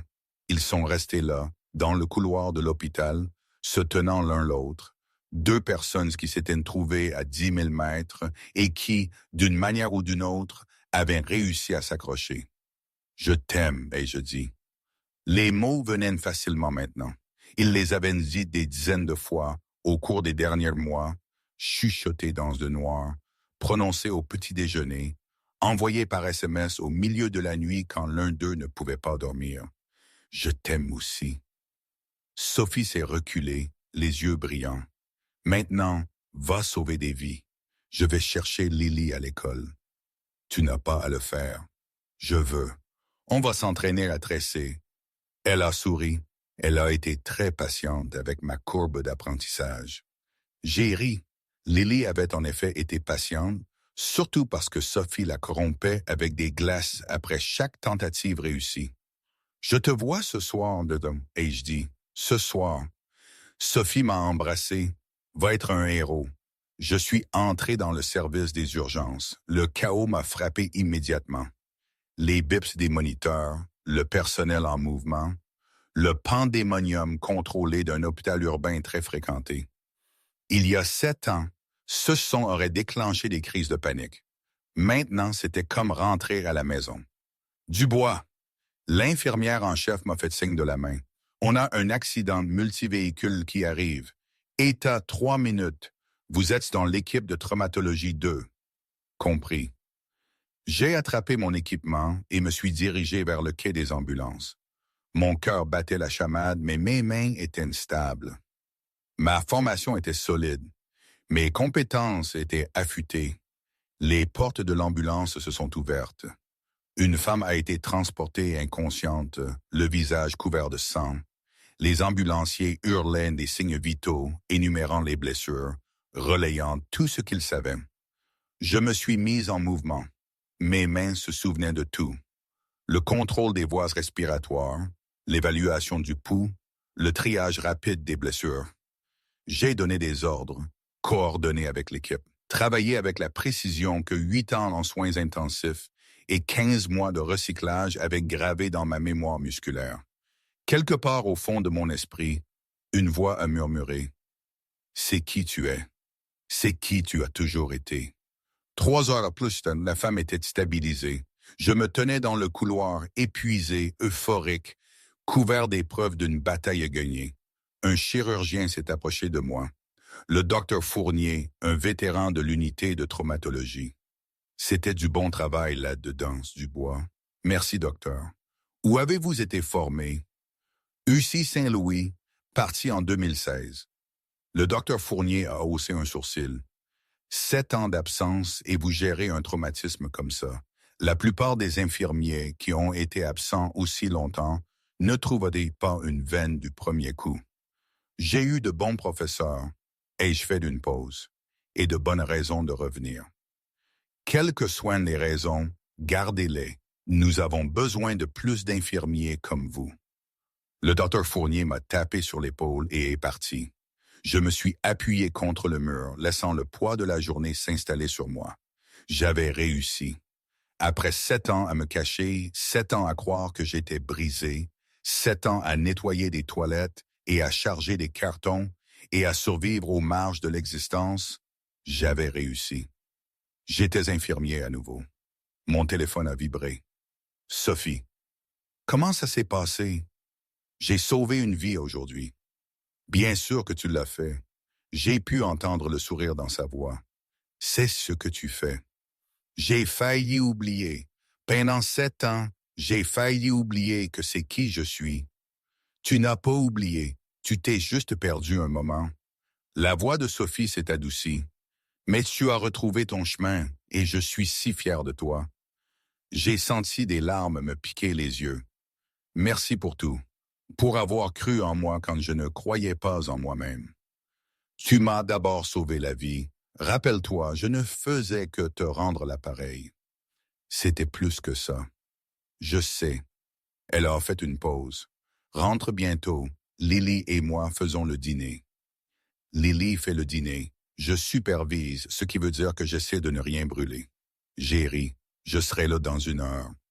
Bien. On mange des crêpes. Pour le dîner, Le choix de Lily, elle dit que les crêpes conviennent à toutes les occasions, surtout les célébrations. Elle n'a pas tort. Elle n'a presque jamais tort. C'est légèrement intimidant. La voix de Sophie s'est réchauffée. Je t'aime, Nathan. Rentre. Je t'aime aussi. J'arrive. J'ai raccroché et je suis resté là un instant, laissant les mots m'envahir. Rentre. Pendant 7 ans, ma maison avait été un lieu de survie. Un appartement exigu, un matelas par terre, des murs qui se refermaient un peu plus chaque jour. Maintenant, ma maison était autre chose. Ma maison était le rire de Lily et le sourire de Sophie. Et nous trois ensemble construisant quelque chose de nouveau à partir de morceaux brisés. Je suis sorti de l'hôpital dans le crépuscule parisien. Pour la première fois depuis 7 ans, j'étais impatient d'y arriver. L'appartement avait changé. La présence de Sophie était partout maintenant. Pas dans des meubles coûteux ou des touches de designer, mais dans de petites choses, une vraie machine à café, des livres sur l'étagère qui n'étaient pas des manuels médicaux, une photographie encadrée au mur de nous trois au zoo, prise 6 mois plus tôt pour l'anniversaire de Lily. Je me suis tenu dans l'embrasure de la porte, absorbant la scène. « Papa !» Lily s'est jetée sur moi. Je l'ai rattrapée, l'ai fait tourner, l'ai serré fort. « Comment s'est passé ton premier jour? Tu as sauvé quelqu'un? Tu as utilisé le stéthoscope? Madame Sophie a dit que tu sauverais probablement au moins une personne parce que tu es incroyable. J'ai sauvé une personne, ai-je dit, une femme d'un accident de voiture. Tu vois, je te l'avais dit. » Lily a rayonné. Tu es un super-héros. Je ne suis pas un super-héros, ma petite Rose, juste quelqu'un qui sait aider. C'est ce que disent les super-héros dans tous les films. Ils disent « Je ne suis pas spécial ». Et puis, ils sauvent tout le monde. Lily m'a attrapé la main. « Viens, les crêpes sont presque prêtes. Madame Sophie n'en a brûlé que 2. » 2, c'est une amélioration.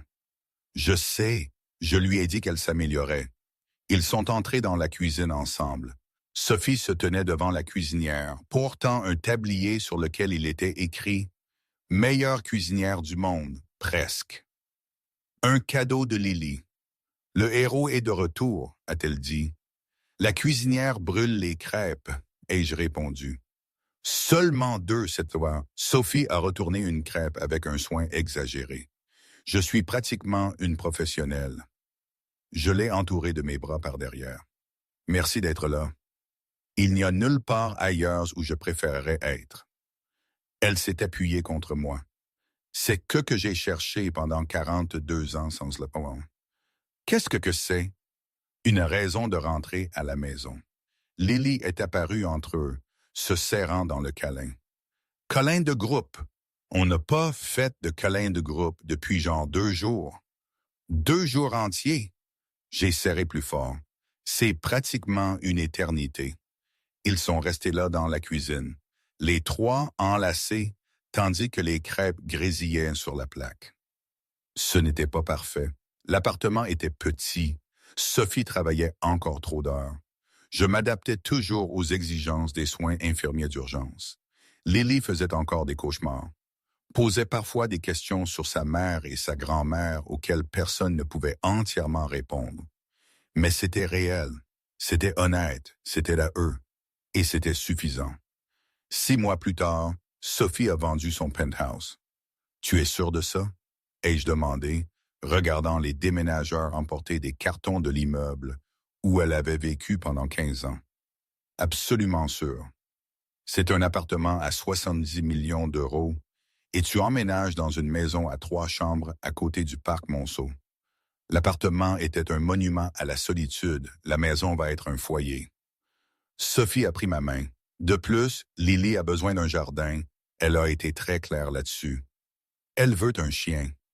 Je sais, on va en avoir un. Je l'ai regardé. On? Sophie a souri. J'ai pensé à nous, à ce qui vient après. Et je ne veux plus jouer la sécurité. Je ne veux plus assurer mes arrières, maintenir des espaces séparés, faire semblant que c'est quelque chose de décontracté. Elle m'a serré la main. Je veux construire une vie ensemble, une vraie vie, pas une vie provisoire. J'ai senti mon cœur battre. Sophie, es-tu en train de me demander de t'épouser? Elle a ri. Pas encore, mais si tu veux me le demander, je ne dirai pas non. Notez. Je te demande d'emménager officiellement avec moi. Fini les allers-retours. Fini chez toi ou chez moi. Juste chez nous. Elle a croisé mon regard. Je te demande d'être une famille pour de vrai. J'ai repensé à tout ce que nous avions traversé. L'avion, le parking, le gala, la trahison de Julien, les longues nuits et les matins tôt, et le processus lent et douloureux d'apprendre à faire confiance à nouveau. Oui, ai-je dit. Le visage de Sophie s'est illuminé. Oui, oui. Je l'ai serré contre moi. Soyons une famille, pour de vrai. Ils ont acheté la maison près du parc Monceau. 3 chambres, un jardin, une cuisine assez grande pour les catastrophes de crêpes. Ils ont adopté un Golden Retriever nommé Biscuit, qui est immédiatement devenu le meilleur ami de Lily. J'ai accroché la photographie de ma mère dans ce salon, à côté de celle de Clara. 2 femmes qui avaient façonné ma vie veillant sur la nouvelle que je construisais. Elles auraient aimé ça, a dit Sophie la première nuit dans la nouvelle maison. Je pense aussi, ta mère surtout, elle voulait que tu arrêtes de te cacher, que tu trouves quelqu'un, que tu vives à nouveau. J'ai hoché la tête. Elle me l'a fait promettre ces derniers mots. As-tu tenu ta promesse? J'ai regardé autour de la pièce Lily jouant avec Biscuit par terre, Sophie blottie à côté de moi sur le canapé, la vie que j'avais construite à partir des cendres de celle que j'avais perdue. Oui, ai-je dit, je pense que j'y suis enfin parvenu. Le mariage était petit, juste la famille et les amis proches réunis dans le jardin de la maison. Le docteur Sylvie Moreau a officié. Elle s'était faite ordonner en ligne spécialement pour l'occasion. Lily était la petite fleuriste. Elle a pris son rôle très au sérieux, dispersant les pétales avec une précision mathématique. Je me tenais devant l'autel dans un costume simple, regardant Sophie marcher vers moi dans une robe élégante mais discrète. Pas de Valentino, pas de marque de créateur, juste une femme amoureuse marchant vers le reste de sa vie. Il y a 15 mois, a commencé le docteur Moreau. Ces 2 personnes se sont rencontrées dans un avion. L'une d'elles mourait, l'autre était invisible. Aucune d'elles ne savait que ce qui allait se passer ensuite changerait tout. Nathan et Sophie se tenaient la main. Les siennes étaient calleuses, les siennes étaient douces. Ensemble, elles s'accordaient parfaitement. Nathan, vos vœux. J'ai pris une inspiration. Sophie, j'ai passé 7 ans à croire que j'étais invisible. Je me suis convaincu que se cacher était la même chose que vivre, que survivre était la même chose que le bonheur, que je ne méritais rien de plus que l'existence en ombre que j'avais créée. Ma voix s'est brisée, puis je vous ai sauvé dans cet avion, et vous avez fait quelque chose que personne d'autre n'avait fait dans 7 ans. Vous m'avez vu, pas le concierge, pas le mari raté, pas l'homme qui n'a pas pu sauver sa femme, juste moi. Les yeux de Sophie se sont remplis de larmes. Vous m'avez appris que la valeur ne se mesure pas en euros, que le succès n'est pas une question de résultats trimestriels, que les gens invisibles sont les plus importants de tous. J'ai serré ses mains. Je promets de passer le reste de ma vie à vous voir vraiment. Pas la PDG, pas la milliardaire, juste Sophie, la femme qui m'a appris à revivre. Le docteur Moreau a hoché la tête. Sophie, vos vœux. Sophie a essuyé ses yeux. Nathan, j'ai passé 42 ans à construire des murs. Je me suis dit que le succès me rendrait heureuse, que l'argent me mettrait en sécurité, que si je travaillais assez dur, je serais enfin digne d'amour. Sa voix a tremblé. Puis j'ai failli mourir et un homme en chaussures rafistolées m'a sauvé la vie. Il ne voulait pas de récompense. Il ne voulait pas de reconnaissance. Il a juste disparu comme un fantôme, comme quelqu'un qui avait été si longtemps ignoré qu'il ne savait pas comment accepter la gratitude. Je souriais à travers mes propres larmes. Vous m'avez appris ce qui compte. Pas la valeur nette, pas les réunions du conseil, pas les rapports trimestriels. Ce qui compte, c'est qui vous devenez quand personne ne regarde. Ce qui compte, c'est d'aider les gens qui n'ont rien à offrir en retour. Ce qui compte, c'est l'amour. Elle a porté mes mains à ses lèvres. Je promets de passer le reste de ma vie à apprendre de vous, à apprendre à voir les gens, à apprendre à être présente, à apprendre à aimer sans réserve. Elle a fait une pause, et je promets de m'améliorer aux crêpes. Des rires ont parcouru la petite foule. Par le pouvoir qui m'est conféré par l'État de Paris et un site web que j'ai trouvé sur Internet, a dit le docteur Moreau, je vous déclare maintenant mari et femme. Vous pouvez embrasser la mariée. J'ai serré Sophie dans mes bras. Leurs lèvres se sont rencontrées. La foule a applaudi. Biscuit a aboyé. Lily a jeté des pétales de fleurs en l'air et a crié « Enfin! Maintenant, on peut manger du gâteau! » Ils se sont séparés en riant. « Bonjour ma femme » ai-je dit. « Bonjour mon mari. » Sophie a touché mon visage. Est-ce que c'est vraiment en train de se produire? Ça se produit vraiment. Je n'arrive pas à y croire. Moi non plus. Je l'ai regardée, cette femme qui avait atterri dans ma vie à 10 000 mètres et qui, d'une manière ou d'une autre, m'avait rendu entier. Mais je suis reconnaissant chaque jour que ce soit arrivé. Cette nuit-là, après le départ des invités, et que Lily s'était endormie et que Biscuit ronflait sur son lit dans un coin, Nathan et Sophie se sont assis sur le porche de leur maison. La ligne d'horizon de Paris scintillait au loin. Les étoiles étaient visibles pour une fois, parsemées dans le ciel comme des promesses. « À quoi penses-tu? » a demandé Sophie. Je suis resté silencieux un instant. Je pense à ma mère, à comment elle m'a fait promettre de ne pas avoir peur de revivre. J'ai fait une pause. Je pense à Clara, comment elle m'a dit de prendre soin de Lily, comment elle a dit « Ne me laisse pas être la fin de ton histoire. » As-tu tenu tes promesses? Je crois que oui. J'ai pris la main de Sophie. J'ai été invisible pendant 7 ans. Je me suis convaincu que c'était ce que je méritais, que j'avais trop échoué pour jamais revenir. Qu'est-ce qui a changé? Toi, tu m'as vu, vraiment vu, et tu n'as pas détourné le regard.